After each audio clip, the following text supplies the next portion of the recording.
with Charlie Brown. Now we've got the beat. Get on the stage, happy feet. Get on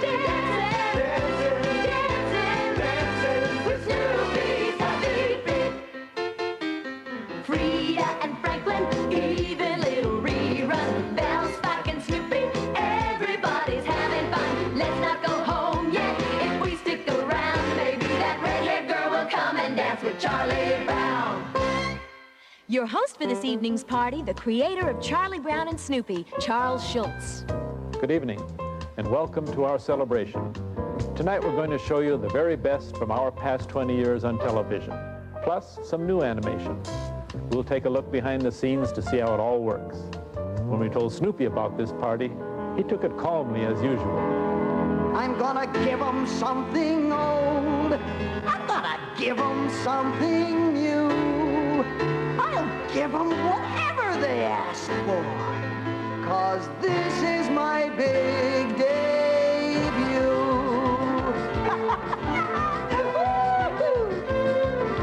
This is my big debut. Gonna have 'em clapping to the beat. And by the time I'm through, gonna have 'em standing on their feet. I'm not asking you for any big handouts. Just give me a chance to dance till I'm danced out. This is my big debut. There's so much I want to do today. There'll be a rave review. Look out, world, 'cause Snoopy's on his way. When I start to hoop, they'll be raising the roof. When I tap my paws, there'll be thunderous applause. Give me a chance. This is my big debut. Snoopy, you're such a star. I'm sitting here at my drawing board where, as someone pointed out recently, I've drawn close to 13,000 comic strips over the past 35 years. When I started drawing Snoopy back in 1950, Snoopy didn't have any thoughts, or what we call thought balloons. But when he started thinking in the strip, that's when everything began to take off. I guess he was kind of my alter ego, someone who could do all these wonderful things that we normally can't do. And when we finally brought him to television in 1965, this was another dramatic change. Snoopy could now do things in animation that he could never do on a comic page, from flying his airplane, to skating, to creating his own puppet show. When we realized there were no limits to what he could do on television, we took it one step further. I was reading an article about sled dogs near the North Pole. I started to imagine what it would be like if Snoopy had to become a real dog.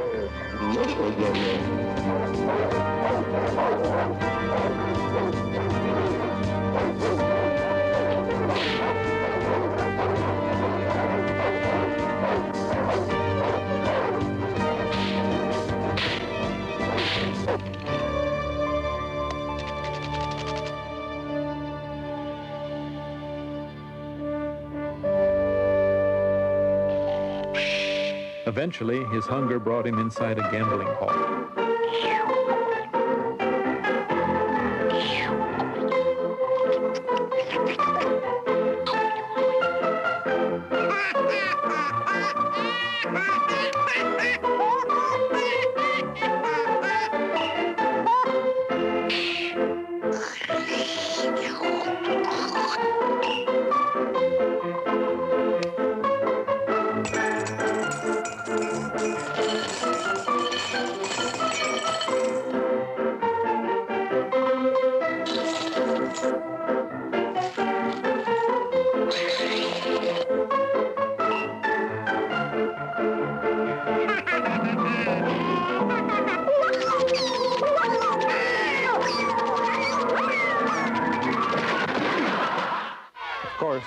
If Snoopy were a real dog, he wouldn't have been able to arm wrestle Lucy as the masked marvel in It Was a Short Summer, Charlie Brown.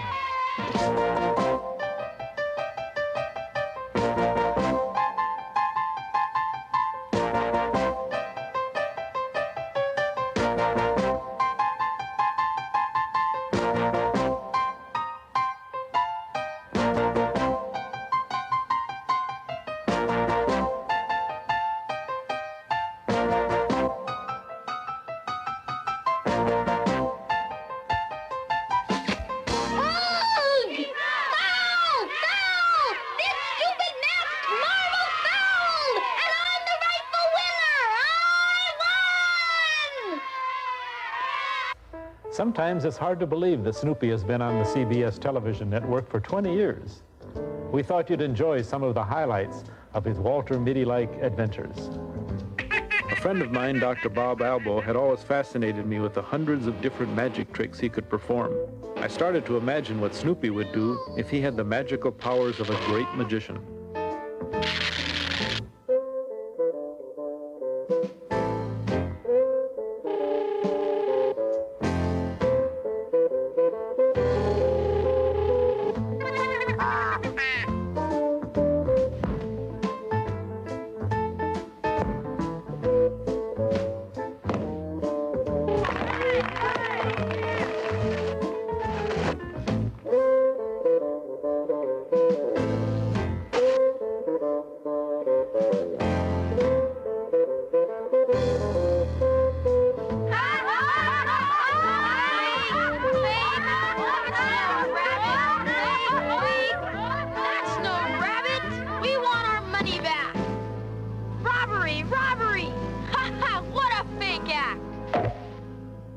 Of course, Snoopy is as well-rounded as the next beagle. He has strong emotions just like all of us, and he can fall in love just like anyone else, like the time he fell in love with a circus poodle and ended up in the circus himself.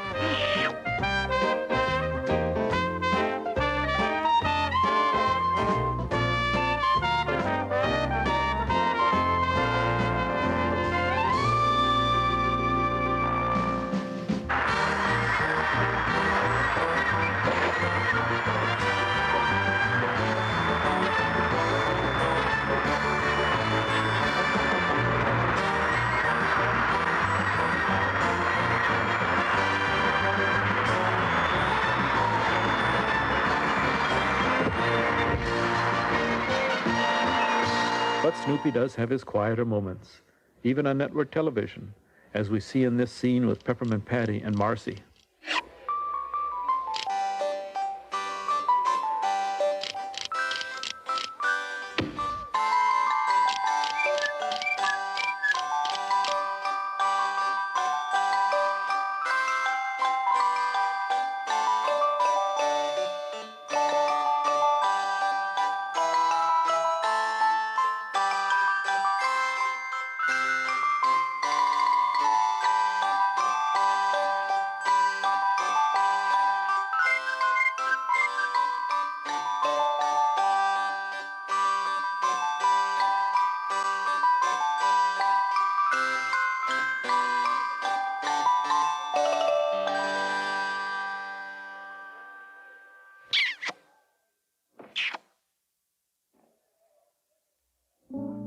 Something else we can use on television that we can't have in the comic strip is music. Music became very important to enhancing Snoopy's television personality from jazz to contemporary pop. It started with the late, great Vince Guaraldi, who composed and sang about Joe Cool.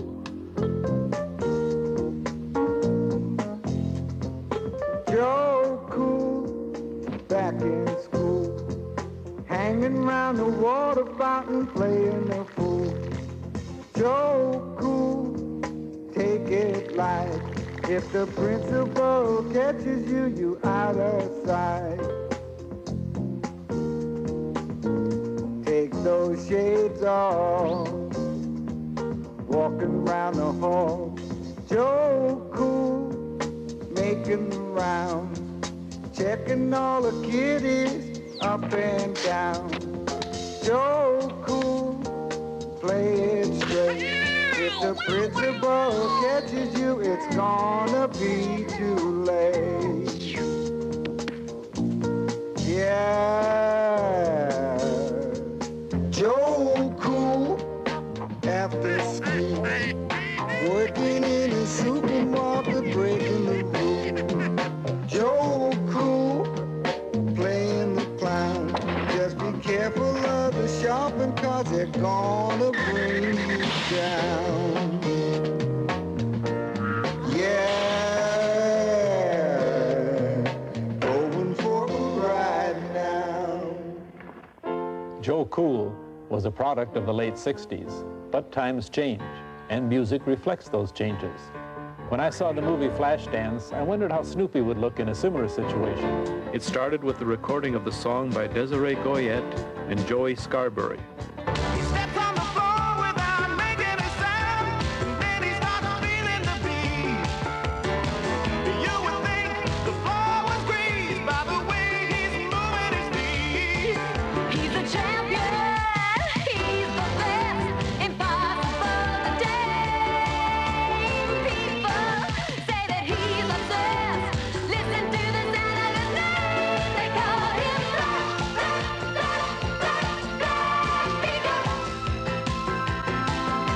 When he moves around, the whole room starts to reel.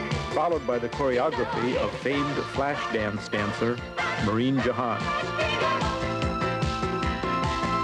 When he jumps up high, he flies like a wild eagle.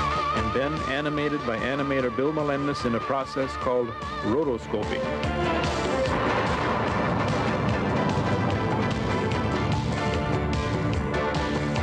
Lightning flashes when he leads up. He's got everybody shouting for more.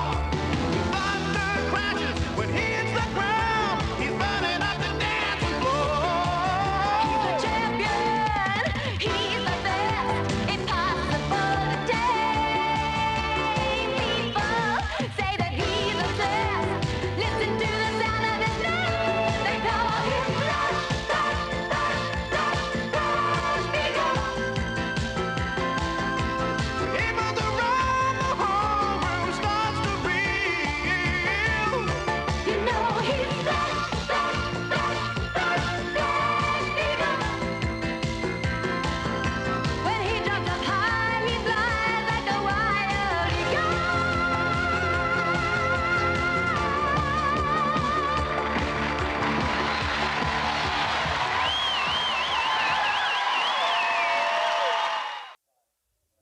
Back in 1965, when we started our TV shows, most voices for animated children are done by professional adults. We decided to use real children, ages 6 to 11, in order to get a more authentic sound. Nearly 20 years ago, two of our first actors looked like this. Today, they're in their late 20s. My name's Peter Robbins. I was the original voice of Charlie Brown in the Christmas special, and It's a Great Pumpkin, Charlie Brown. And my name is Pamela Furden, and I started doing the voice of Lucy about 17 years ago. I'm Chris Inglis, and when Peter got too old, I became the second voice of Charlie Brown. Happy anniversary, Charlie Brown! If only you weren't so wishy-washy. Back 16, 17 years ago, when I was the voice of Charlie Brown, the producers promised me a big career in show business. That didn't quite pan out, but I'm here to give him a second chance. Topher here has a stage mother. それで僕うちのチームの成績を統計に取ってみたんだけどね、いろいろと分かったよ。あんまりいいことはないけどね。当たり前よ。 When our TV shows are produced in foreign languages, they naturally have to be dubbed in dozens of different languages. It's always fascinating to me to hear them in these different ways. Je ne comprends strictement rien à toute cette histoire d'escorte, Linus. C'est pourquoi faire cette escorte?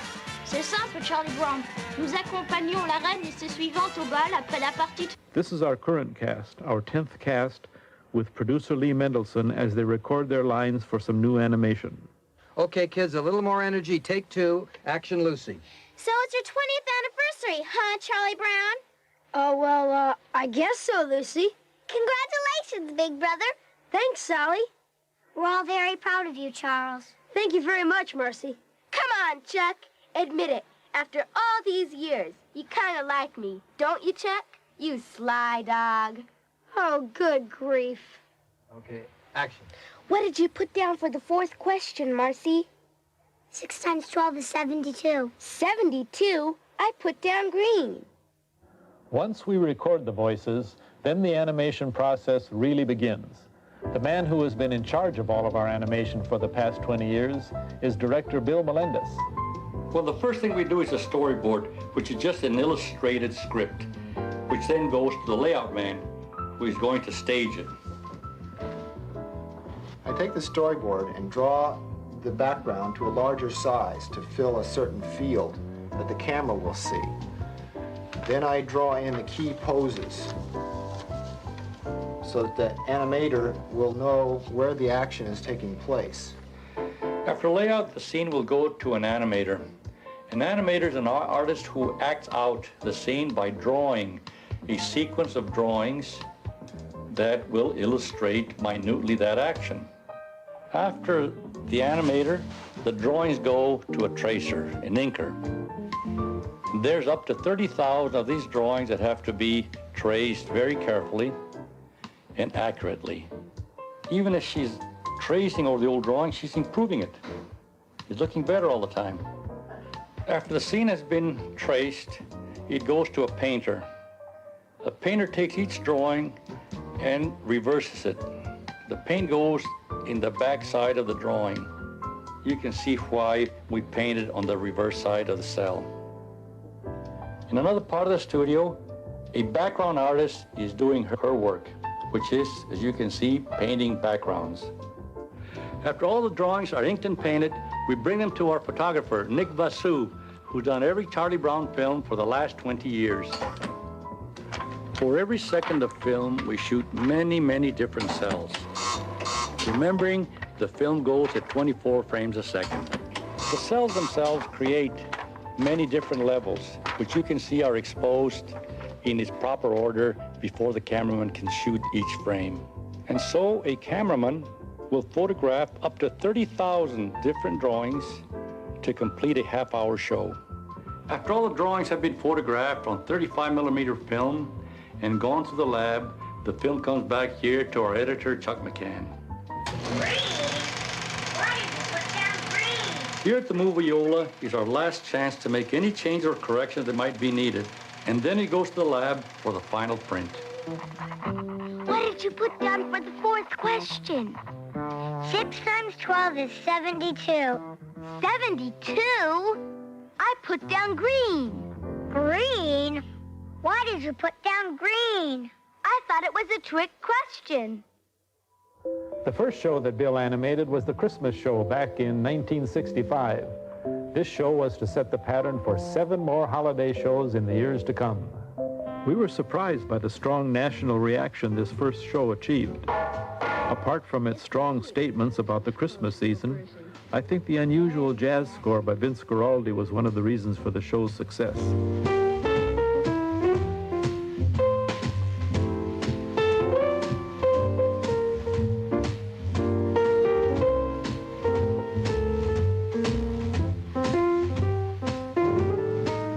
Gee, do they still make wooden Christmas trees? With the success of the Christmas show, we decided to stick with the holiday themes. I had started the idea of the Great Pumpkin in the strip, and then animation was able to bring the whole idea to a different dimension. If anyone had told me I'd be waiting in a pumpkin patch on Halloween night, I'd have said they were crazy. Just think, Sally, when the Great Pumpkin rises out of the pumpkin patch, we'll be here to see him. What's that? What's that? I hear the Great Pumpkin.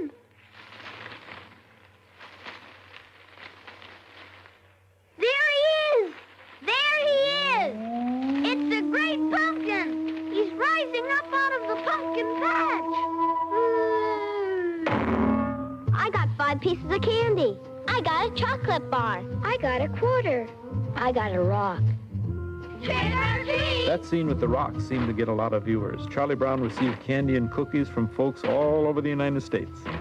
And after our Valentine's special, he again got Valentines from concerned children all across the country. When planning the Thanksgiving special, I was thinking about the traditional food served at this holiday. I wondered what kind of a Thanksgiving meal Snoopy might prepare for all the kids for their Thanksgiving.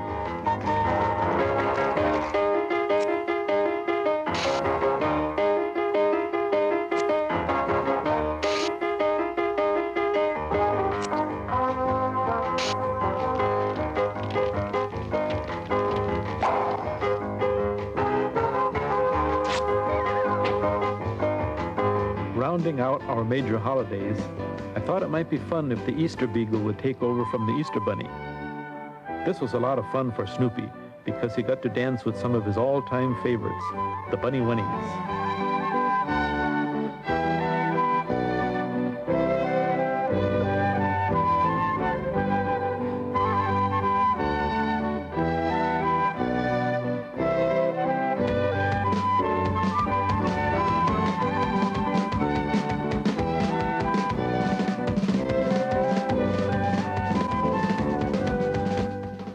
we didn't stop with the traditional holidays. I've always believed that the preservation of our environment is crucial. So we produced a show about Arbor Day and conservation. Even Snoopy and Woodstock got into the spirit of things.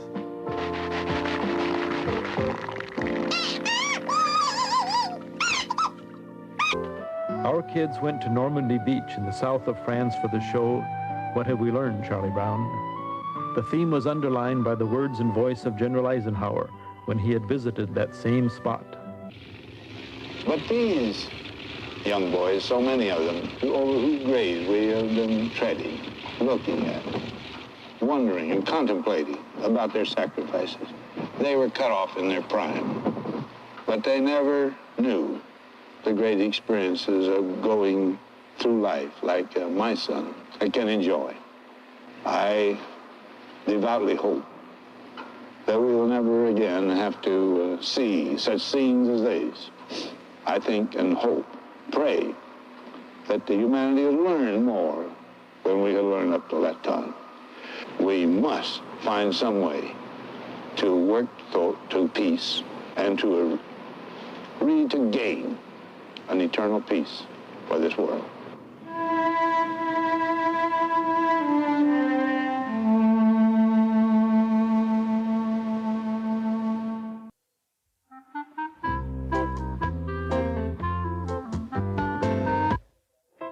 When I started the comic strip back in 1950, I wasn't thinking of animation. Television itself was just beginning. So it's interesting to me to see how the characters first developed on the comic page and then how they evolved on television. When the strip began, there were just Charlie Brown, Snoopy, and a few minor characters. But in January of 1952, Lucy Van Pelt joined the group. She represented all the fuss budgets in the world. She also was the perfect antagonist for poor old Charlie Brown. But in many of the first TV shows, she sometimes came out a little too shrill. So it was fun recently to still have her trying to be the boss, but in a more pleasant way. Lucy says, take your hands off your head. Listen to Lucy, listen to Lucy. Lucy says, put them on your hips now. Listen to Lucy, listen to Lucy. Now jump up and down. I didn't say Lucy says. Lucy's the boss, so listen to Lucy, and here's what Lucy says. Lucy says, I want to be the queen of the world. Yes, I do. Lucy says, I want everything my way. Hey, hey, hey. Lucy says, I'm gonna be a beautiful girl. Yes, I am. Lucy says, I'm gonna marry Schroeder someday. Oh, good grief. Lucy says, pick up your right foot. Listen to Lucy, listen to Lucy. Lucy says, now hop on your left foot. Listen to Lucy, listen to Lucy. Now start running in place. I didn't say Lucy says. Lucy's the boss, so listen to Lucy, and that's what Lucy says. A few months after we introduced Lucy, again back in 1952, in the same way that my own family was growing, I thought Lucy should have a brother. That's how Linus joined us. The security blanket idea really worked well in the strip. In fact, it's perhaps the theme of which I'm most proud. In animation, we could take the whole blanket thing into wild action.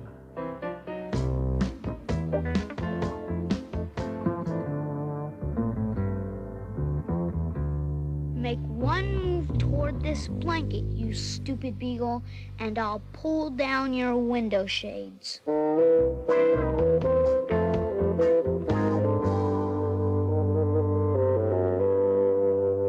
You're not fooling anybody, Beagle.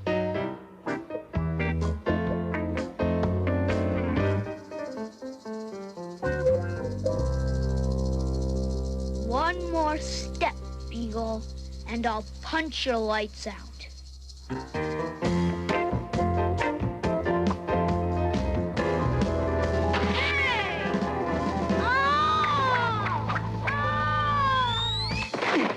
7 years later, in 1960, it was time to have a baby sister for Charlie Brown. Sally was a character who would speak out freely about all the pressures I think we put on little kids. Because she was younger than the others, we could use 6-year-olds to play her part on television, and this gave us a new, fresh sound. Who is the father of Henry IV? I could not possibly care less. Oops, I'm sorry. I apologize. That was just a gut reaction. In her constant pursuit of Linus, Sally would even send a helicopter to bring him back from a potential rival. I hear a helicopter! They're coming! They're coming! They rescued my sweet Babu! Is it too late to turn around? Good grief, we're going down! Easy, easy! Wait! Don't drop me there! Don't!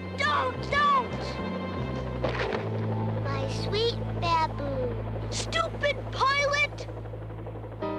From 1960 to 1969, no new major characters were brought into the strip. In the late 60s, however, there were a lot of cultural changes taking place in this country. I felt that I needed to reflect those changes in the comic strip and on television. So our first major addition was a girl named Peppermint Patty. She was a sort of independent girl, living with a single parent who had the audacity to wear sandals. I think I fit the description. I'll go up there and help my good friend Snoopy. She was the sort who was always willing to try new things, no matter how much trouble they might get her into. You will just step into the magic closet. We will amaze the audience.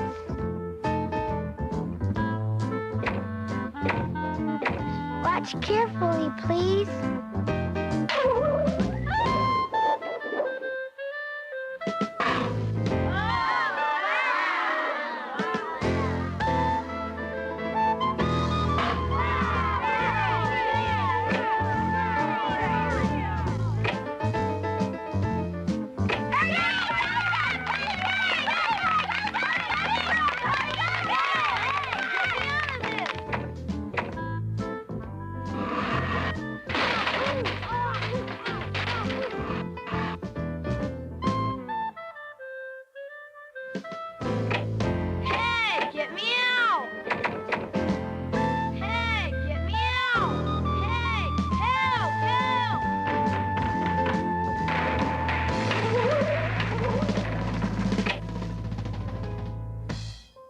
Peppermint Patty was soon joined by a younger friend called Marcy.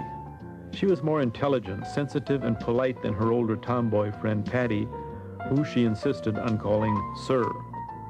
Marcy became a major ingredient on our television shows because of her constant frustration with Patty, as in this scene where Patty has asked Marcy to make her a skating dress. Just think, my own special skating dress. Wow! Oh, boy!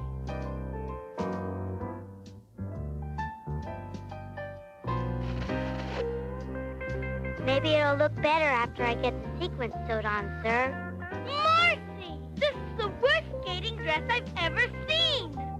It doesn't even have any sleeves in it! How can I skate in a dress like this? I'll be the laughing stock of the whole competition! If you will recall, sir, I told you I didn't know how to sew. I think I'm gonna cry. I can feel the tears forming in my stomach.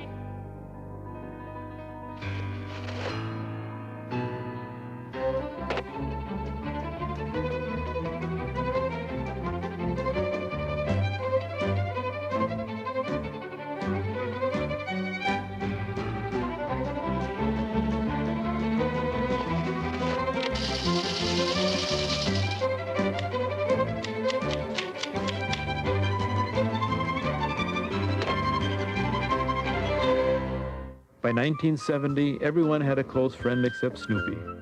So we introduced Woodstock, named after the famous music festival. Woodstock had a terrible time trying to learn how to fly and how to adapt to this puzzling world. Again, the animators were able to do things with him that I couldn't do in the comic strip.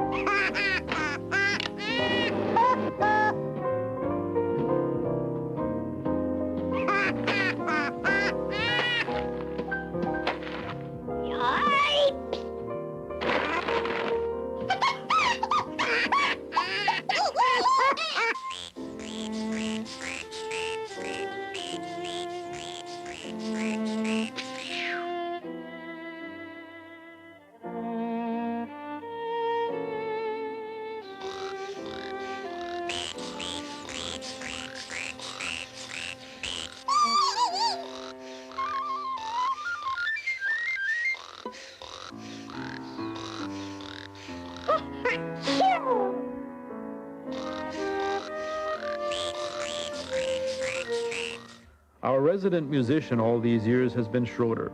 He somehow manages to play everything from Beethoven to jazz on his toy piano. On television, we were able to hear Schroeder as well, and that especially affected Snoopy.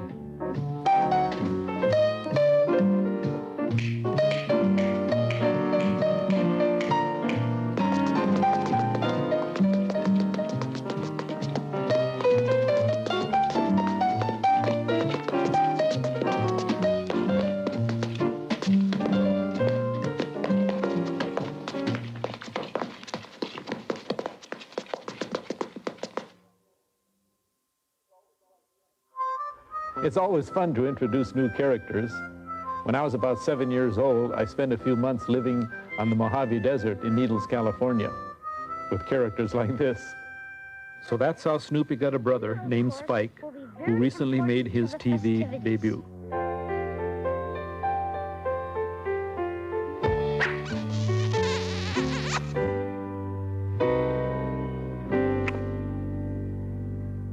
Next came Lucy's new brother called Rerun, who has wild adventures on the back of his mother's bicycle. Today it's the Welfare League, and it's church breakfast. Then it's the League of Women Voters, followed by a visit to a library.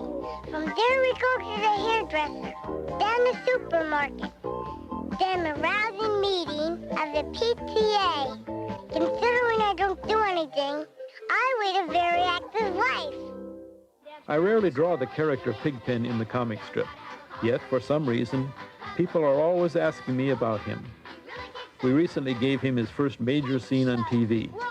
We hoped that the dust wouldn't fly, but to no avail.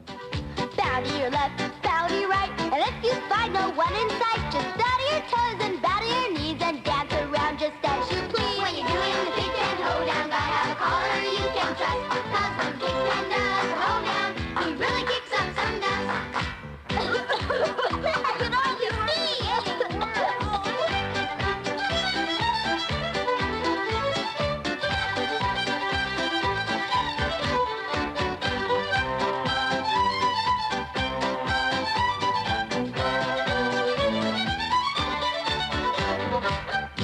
Hey, Patty, we're still bumping into each other.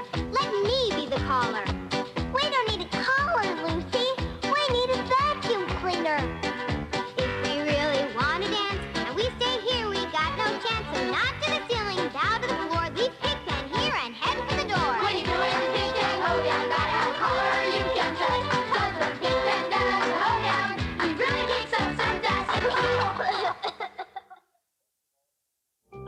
Sports have always been an important part of my life, both as a fan and as a player, because I spend as much time as possible in playing everything from golf to tennis to ice hockey. So too do many of the characters in our television specials. Is he really the crabbiest player in the club? Stand back, Marcy. The ladies are gonna let him play through. I just want to see who he is.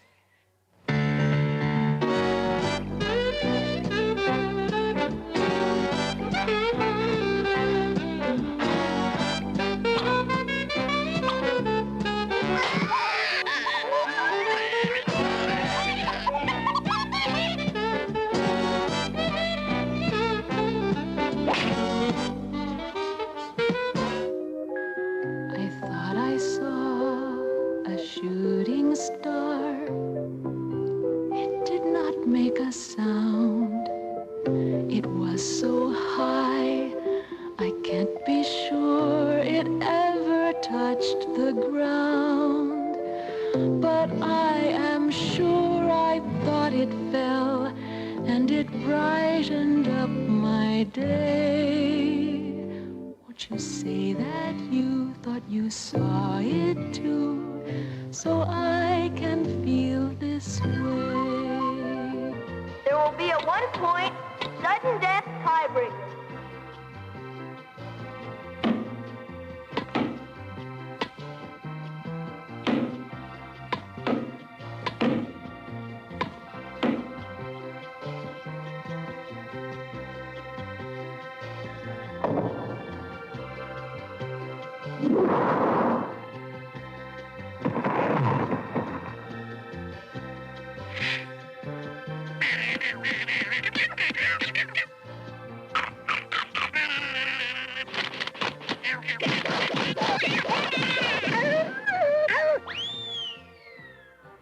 Physical fitness has joined our interest in sports as a nation.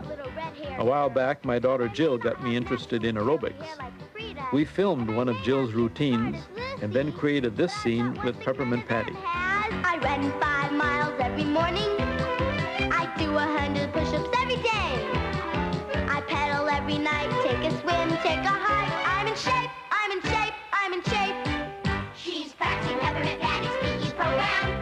She's in shape, she's in shape, she's in shape. When other kids are fading at the finish, when all the others fail to break the tape, I saunter around the track and wave to Daddy. I'm in shape, I'm in shape, I'm in shape. She's practicing Peppermint Patty's PE program. She's in shape, she's in shape, she's in shape. Hey, Linus, get in shape. Pretty soon it'll be too late. Hey, Linus. Hey, Linus. Hey, Chuck, you know how to get in shape. Do it now. Hey, Chuck. Hey, Chuck. Hey, Chuck. Hey, Chuck. Everybody get fit. Stop thinking about it. This is it. Lucy, Linus, Schroeder, Sally, everybody work. So if you want to follow my example, you're gonna have to work. There's no escape. You gotta get with Peppermint Patty's PE program. Get in shape, get in shape, get in shape. She's practicing Peppermint Patty's PE program. She's in shape, I'm in shape, she's in shape. I'm in shape, I'm in shape, she's in shape. I'm in shape, she's in shape. I'm in shape. But one has to be careful using some of this fitness equipment.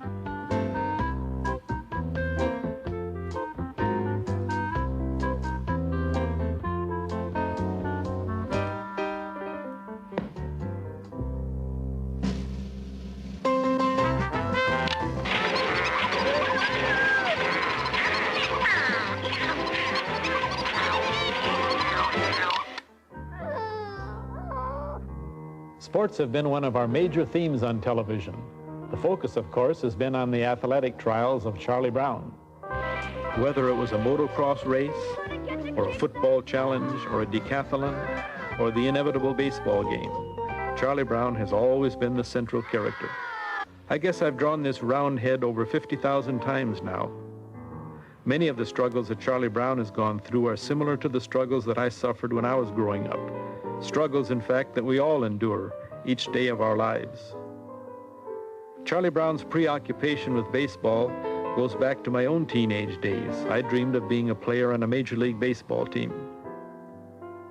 It was no accident then that our second TV special, back in 1966, was Charlie Brown's All-Stars. And in the nearly 20 years since, Charlie Brown still hasn't won that first baseball game. But with a team like his, what can you expect? Okay, everybody gather round. All right, team, here's what I have to say. We've been missing too many signals lately. I think it's because we're not concentrating.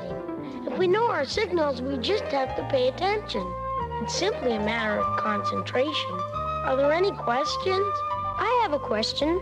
How does she do that?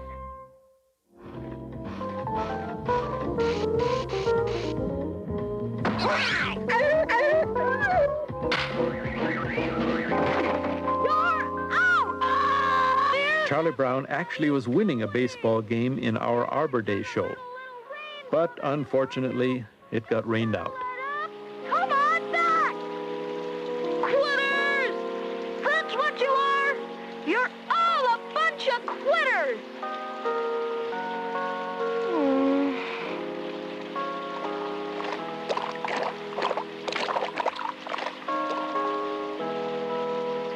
At least it's good for the crops, Charlie Brown. But we were winning! We were winning! We were winning! But no matter what happens to Charlie Brown, we know he'll always be in there pitching.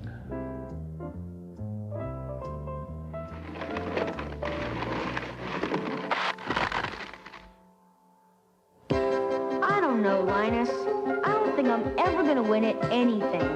Maybe I'll just give up. Oh, come on, Charlie Brown. You can't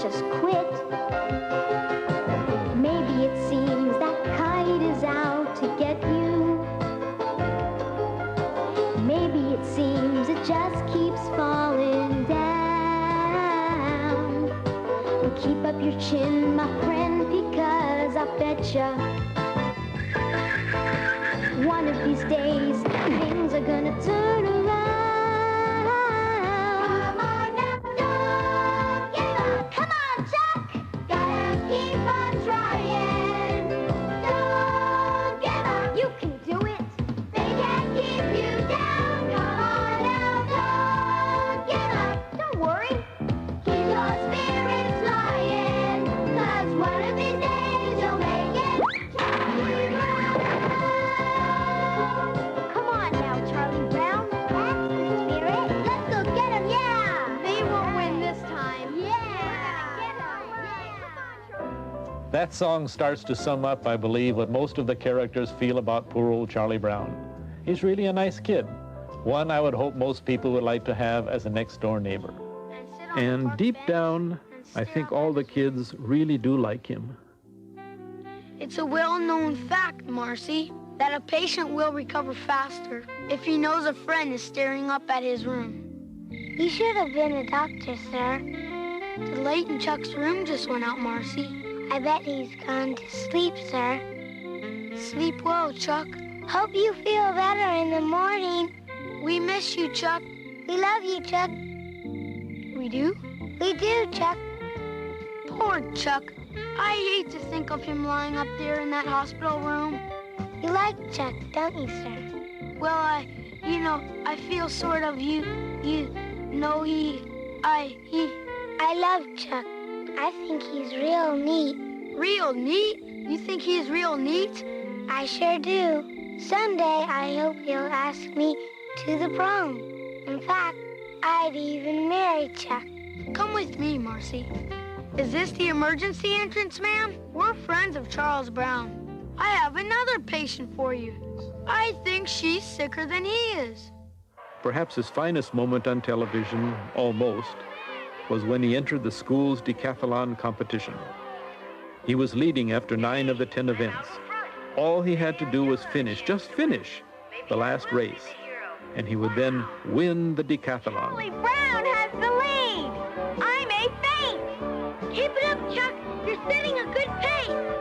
I'm going to win. I'm going to win the decathlon. They'll treat me like Bruce Jenner. Parades, flowers, wow. Chuck, Chuck, pay attention, Chuck. Open your eyes. You took the wrong turn, Chuck. Chuck, turn back. It's great being a winner. So peaceful and quiet. Good grief. Well, people always ask me if Charlie Brown will ever kick that football, if he'll ever fly that kite, if he'll ever win that baseball game. I kind of doubt it. But you never know. Perhaps someday. Some kids say you're a failure when others say you can't win. Just turn on that Charlie Brown smile. Give them that Charlie Brown grin. And some kids call you a loser and you don't know where to begin. Just turn on that Charlie Brown smile and give them that Charlie Brown grin. 'Cause someday, Charlie Brown, you're gonna be okay. And someday, Charlie Brown, the sun's gonna shine your way.